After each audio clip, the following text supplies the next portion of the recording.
tropical rain forest.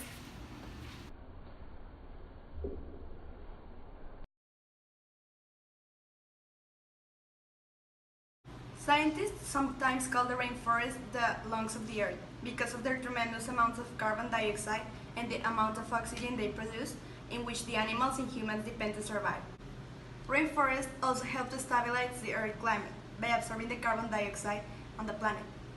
Also, rainforests are the home about to half of the wildlife, plants, and animals in the planet. Rainforests also help to maintain the water cycle by producing a great amount of rainfall every year.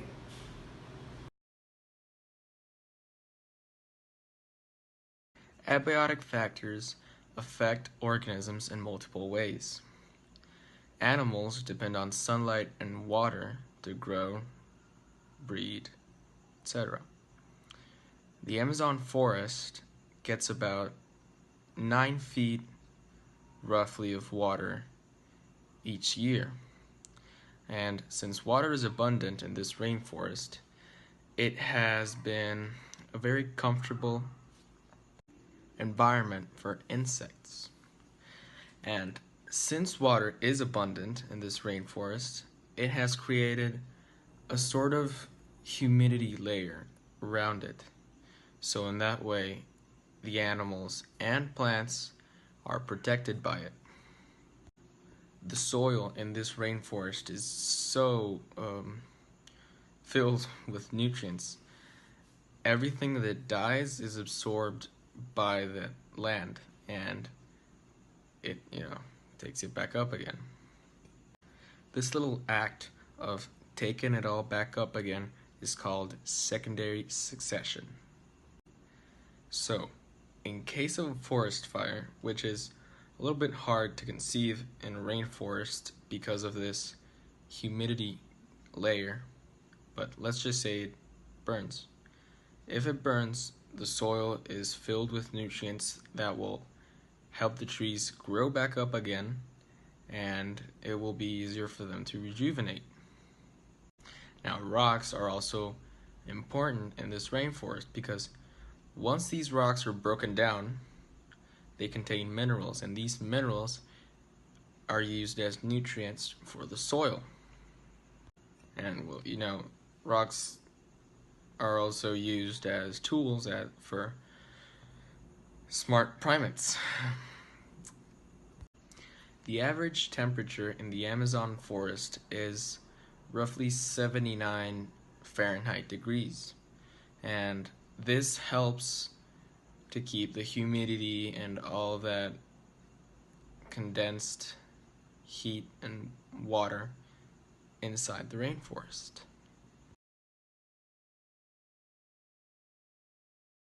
In an average year in a tropical rainforest, climate is very humid because of all the rainfall, which contains about 250 centimeters per year.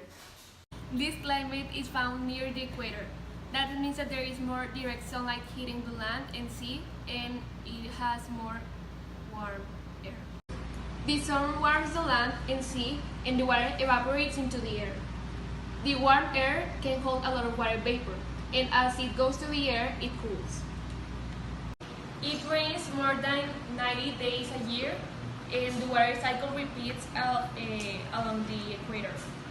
Annually, there are around 150 centimeters of precipitation, and monthly the forest receives around 4 inches.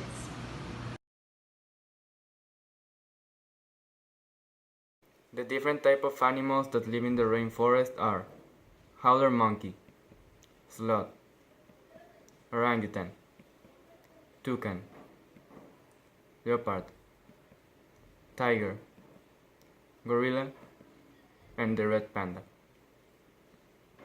The different type of plants that live in the tropical rainforest are epiphytes, bromeliads, orchids, Amazon water lily, rubber tree, and vanilla orchid.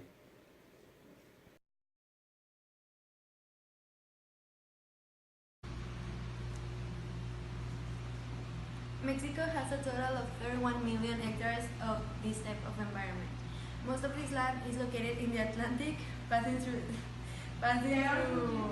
San Luis Potosí south, passing through Veracruz and Tabasco, and all the way up to the peninsula of Yucatan.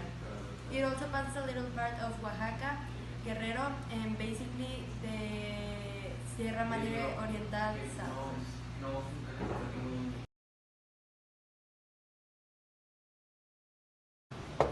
Oh, hi. Well, let me explain you about pollution in tropical rainforest.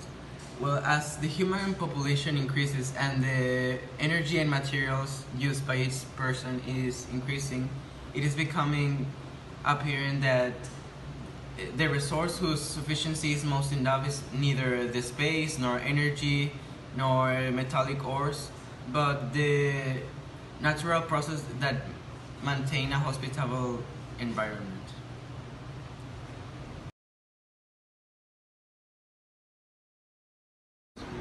Some tropical rainforest critically endangered species are Leah's macaw, Sumatra's tiger, and Sumatra's orangutan. Some endangered species are bonobo, Bornean orangutan, and the regular chimpanzee.